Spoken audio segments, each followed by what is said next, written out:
Hello there, guys. So it's time for the heavy support for the new Eldar Codex. There's some good stuff in here too.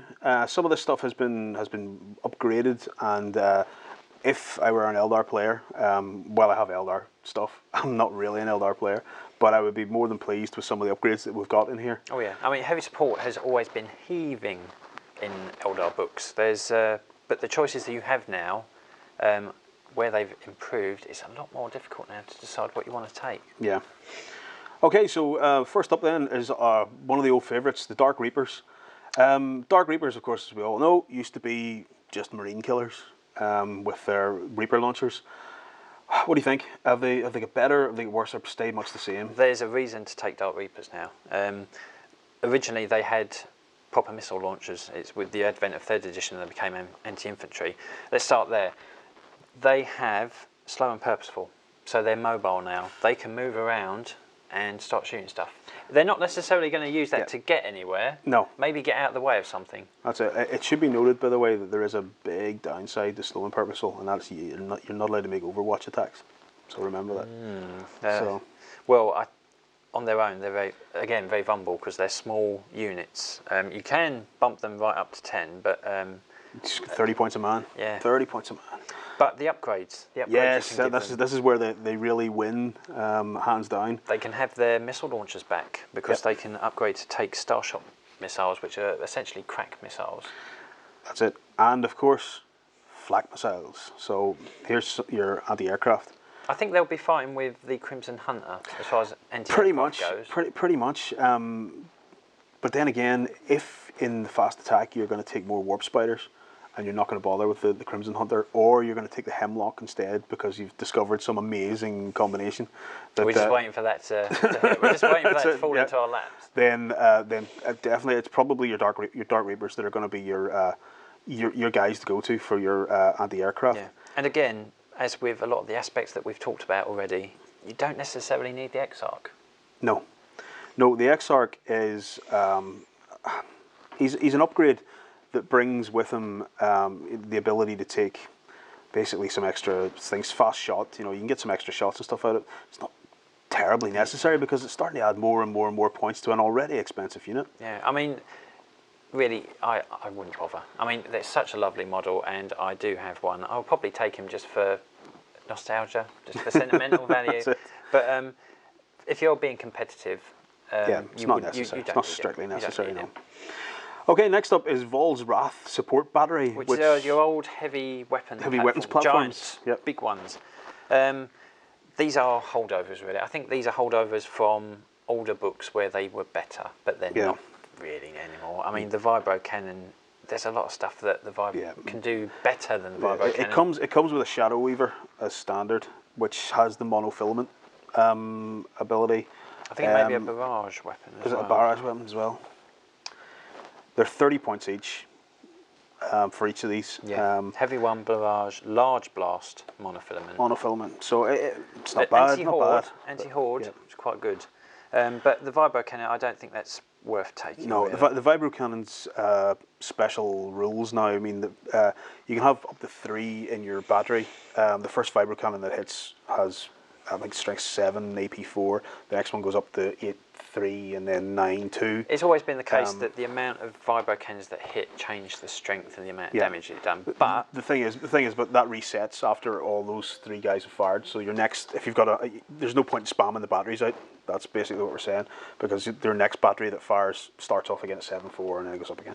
It's fine, but there's no possibility of spamming them out for ridiculous combos. I mean, I've got them. I like them. They're different to anything else. They're unique to the Eldar. But again, if you're being competitive, you're not going to want to take them. The D-Cannon, though. D-Cannon's not bad. I do like the D-Cannon. It's a favourite of mine. 25, though. 25 points is steep. Yeah, but it's an area denial weapon. It's not going anywhere. But because it is a support weapon, the biggest problem that these weapons had previously is that you just shot the Guardians and they were useless. They're now you now have to take the toughness 7 of the weapon. That's it. They're artillery. So once again, you have to basically take out take the gun, take the toughness of the gun. Yeah. So yes, it makes them a lot more survivable. I wouldn't bother with a They've warlock. got, the Guardians that come with it have shuriken catapults as well. Yes. And they've got plasma grenades. Banshees don't have grenades, but these guys who And these guys who aren't operating gonna the use them. artillery do have grenades. So But there's no point taking a warlock. No. You would have taken a warlock for conceal to give these guys a bit more survivability in the old game. They don't need it now. The strength 7, the toughness 7 is doing that job with for you. with barrage as well, you could potentially just hide them behind a huge rock, and then just shoot over the top of it. So Yeah, I'm not sure the D cannon has that. I mean, the Shadow Weaver does. So Yeah, I mean the D cannon didn't used to need. I don't think it used to need line of sight to be able to hurt, No. but now that it does. So once again, I see potential in just having the very cheap Shadow Weavers, 30 points each. So you have 3 of them for 90 points. You have multiples of them. You hide them all behind huge rocks, and you just launch a whole load of barrage over the top of them. I'm going to try that myself. Yeah. I'm going to pick mine up now. Yeah, because I against certain builds of armies, I know a man who's got a massive army full of Space Wolves, all of which are dogs. He's not going to like loads of barrage weapons coming over the top of rocks. It has potential with that, but you want to run it cheap and cheerful. Not the D cannons are nice, but at 55 points each, no, it's far too dear. Thing is, if you're spending a small amount of points or something, you might be doing it after you've already chosen what you want to go in your army. And the problem is, it's in the heavy support section, which is abundant in the amount of choice you have. In good stuff, yeah. Okay, next up then is the Fire Prism. Fire Prisms, they have got better. They have got better. I mean, they don't benefit so much from the Guardian boost in ballistic skill because they already had that. Yeah. But what they do benefit from is the change in the prism cannon rules. You have dispersed. All of these different firing modes are 60 inches. Mm-hmm. So it's a pretty long range for an Eldar weapon. Yep. So you've got your dispersed, which is strength 5 AP 3, which is much better than the dispersed from the previous book, which I think was only AP 4. It's heavy 1 large blast, so that's a marine killer right there. You can focus it, which will bump it up to strength 7, lower it to AP 2, but the blast comes down to a small blast. So that's a termy killing weapon. But it's just the one. It's not really going to kill a lot of them. Just the one's not going to get a huge amount, but it's nice against light vehicles. You know, stuff like chimeras and things. If you can get a penetrating hit, the AP2 means that they explode in a 5. So that's not bad. Speaking of penetrating hits, the lance. This is the new addition to what the Fire Prism can do. They've lost the ability to be able to shoot multiple prism cannons together. I always thought that was an unnecessary complication myself. But the lance, 60 inches again, strength 9, AP 1, heavy 1 lance. That's going to cut through armour like hot knife through butter. Let's use an old cliche. That's what it's going to do. That's it. Yet one more reason not to take a Land Raider. So, yeah, Fire Prism's 125 points as well. So that's a great points level for only 10 points more than it used to be. Yeah, and you're getting such a benefit. Has twin-link shuriken catapults as well, which you can change for a shuriken cannon. It can also take Eldar vehicle equipment. Is any of that of much use to it? Well, yes. You've got the crystal target matrix, I think, is the one that allows you to move flat out and fire one weapon, which on a fire prism is going to be very useful because it's only really got the one weapon you want to do. Hollow fields, that was the one that everyone used to use. I think we need to check that because... I don't think it does what it used to do. No, it doesn't do what it used to do. I'm not sure if it's... here we go. Hollow fields. Provided the vehicle moved in the previous turn, it gains +1 cover save. Now, seeing as these have jink, if they move, that would make them 4+. Yeah, but as soon as they jink, they have to snap fire as well. You don't want to be jinking if you can help it. You want to have high armor. Yeah, so hollow fields bounce off them. Hollow fields, massive nerf. Let's use that word. We've not used it yet. Well, I suppose we haven't really. Yeah, I mean, basically a lot of the Eldar equipment. It used to be that you bought a load of upgrades for your tanks and things, and it made them really strong. All those upgrades are basically have been reduced down to it's a nice option, but I'll probably save the points and buy some more warp spiders. I think that's a benefit actually though, because you're going to be spending points on more units rather than making the units you've got much better. But in 6th edition, the need for a lot of these isn't really necessary. You've got options, like we say, jink. You've got the option if you're in trouble to get yourself out of it. You have to pay a price, but you haven't had to pay that price when you were building your army list. Yeah, that's it. Okay, next up, Night Spinner, 115 points, comes with a Doomweaver, twin-linked shuriken catapult, and you can change that for a cannon. Is the Doomweaver any good, or are we just going to go with lots of these Shadow Weavers?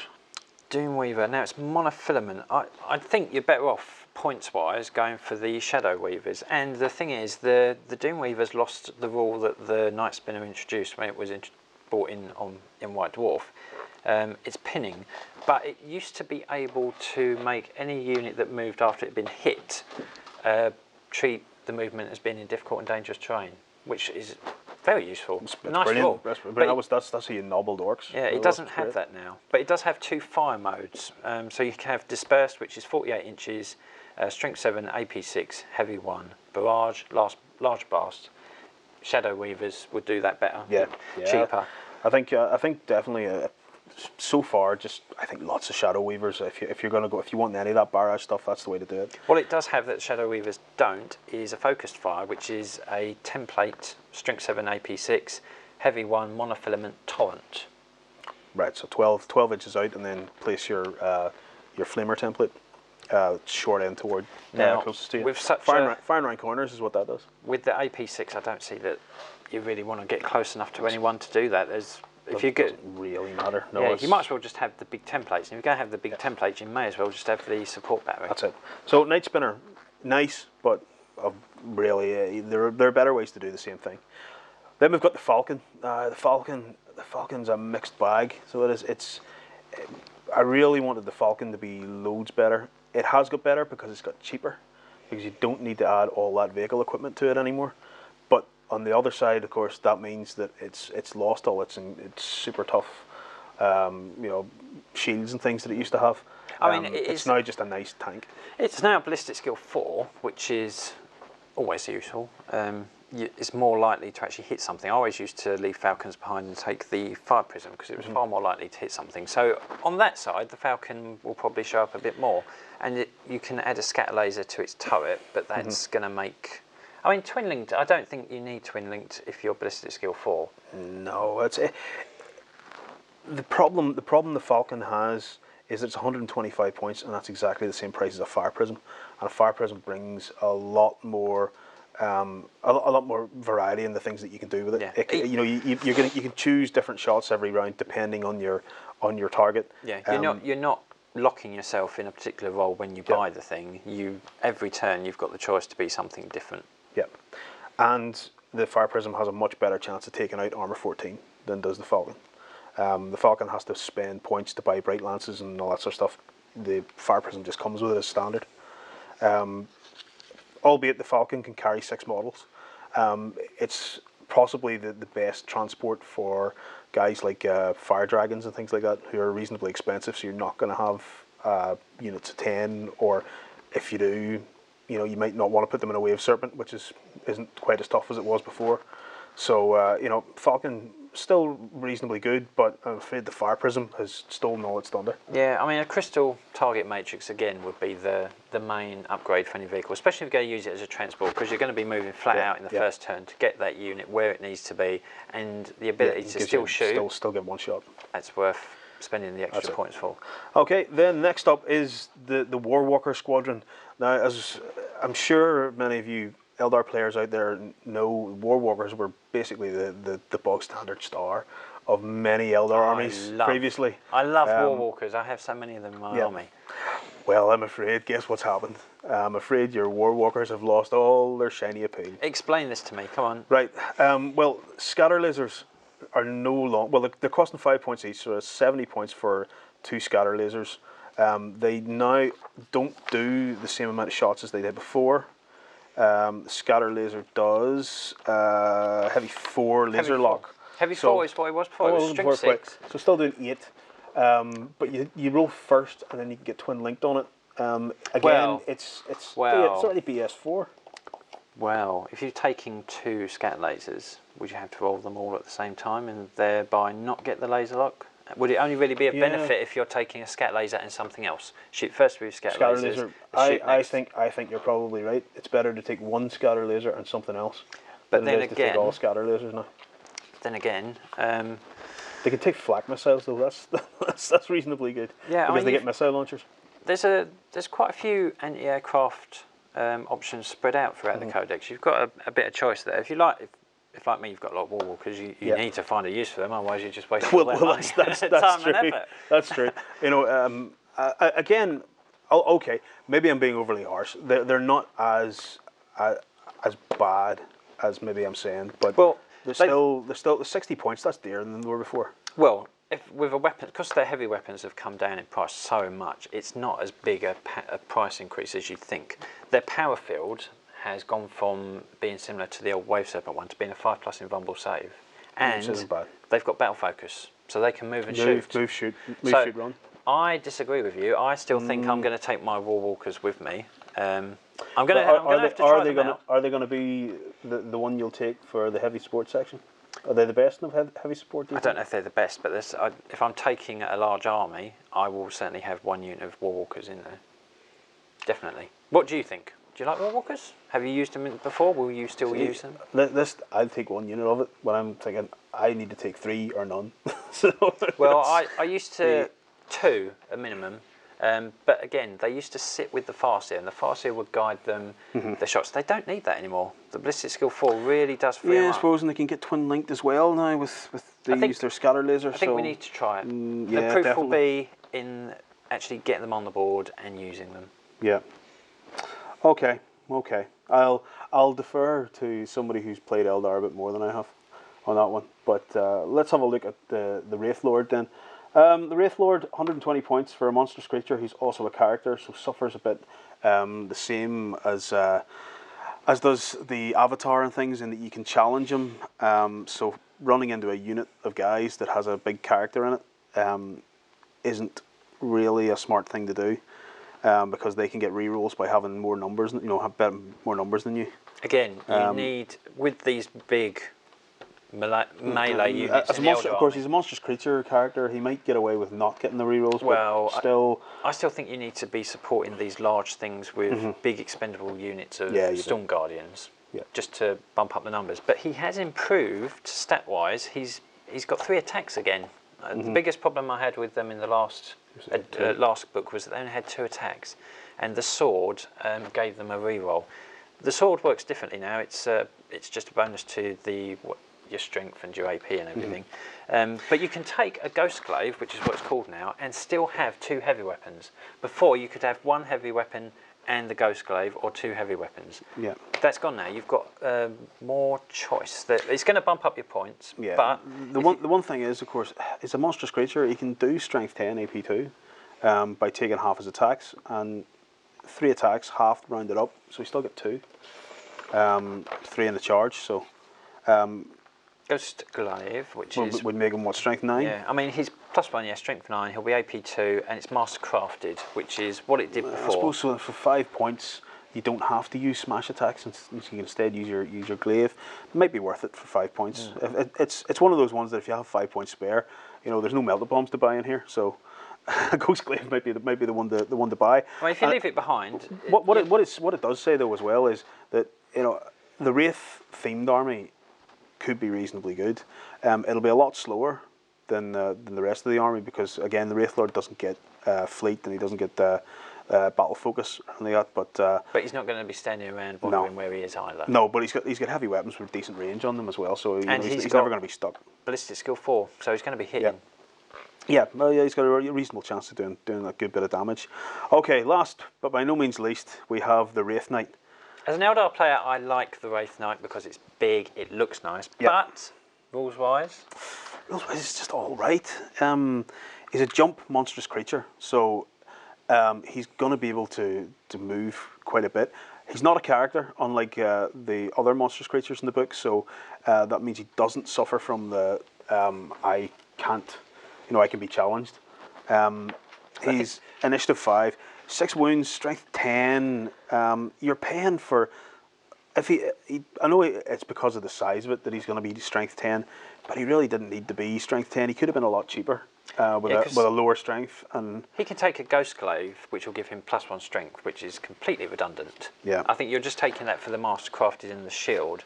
The thing is though, because he's so big, he can't hide anywhere. No, no, he's going to have terrible problems. Unless other hiding armies anywhere. in the future start like massive dreadnoughts who will be bigger because they're so fat. Well, of course, there will be an apocalypse rule set coming out very soon, so let's not speculate. Let's yeah. not speculate. When it gets here, it gets here. That's it. He can swap for 40 points.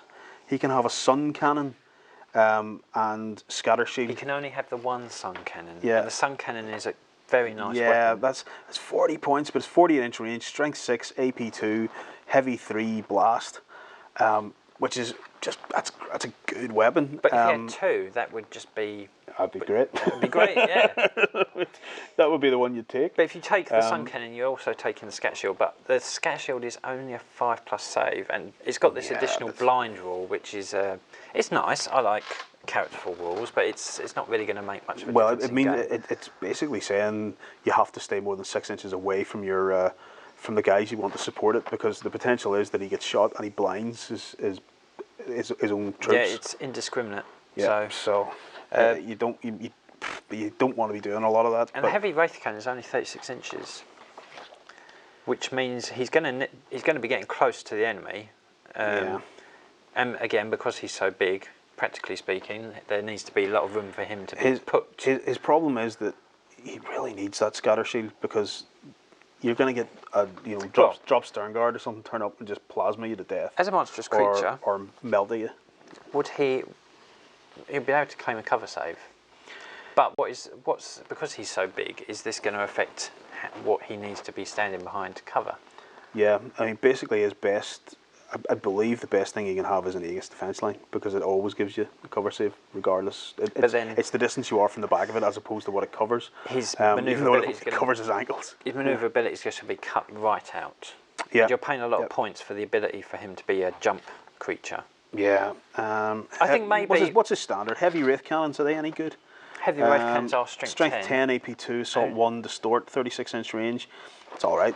I mean, but still, he's so expensive that you might as well go for the sun cannon and scatter shield for an extra 40 points. There's other things now in the army, the fire prison, that do anti-tank so much better.